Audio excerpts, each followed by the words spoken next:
बिस्मिल्लाहिर्रहमानिर्रहीम, अस्सलाम वालेकुम। आप हमारा YouTube channel voice of overseas देख रहे हैं। मैं हूं आपका दोस्त तौकीर साजिद। दोस्तों, आज फ्लाइट्स अपडेट के हवाले से आपको बताते चलें, सऊदी अरेबिया के लिए जो इंडिया, पाकिस्तान, बांग्लादेश या किसी भी कंट्री से आना चाह रहे हैं तो वो जल्द अपने वर्क पर वापस आ जाए, क्योंकि कोरोना का सूरत हाल मज़ीद ज़्यादा बढ़ती जा रही है।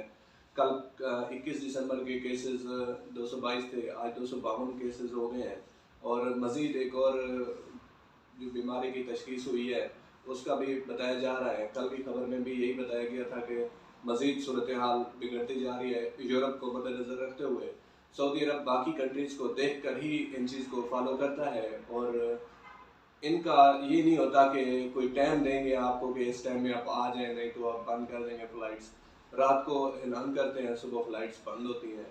तो देख लीजिए, कम पैकेज, अभी अगर कोई सस्ता पैकेज वगैरह आपको मिल रहा है, 3 दिन का क्वारंटाइन है जो एक वैक्सीन लगवा कर गए हुए हैं, और जो दूसरे भाई हैं जो नए वीज़े पर हैं, विजिट पर हैं या किसी पे इस तरह का, तो वो 5 दिन का क्वारंटाइन है, कोई इशू नहीं है। आपने वहाँ पे जो भी वैक्सीन लगवाई हुई है, आप फुली वैक्सीनेटेड होना चाहिए।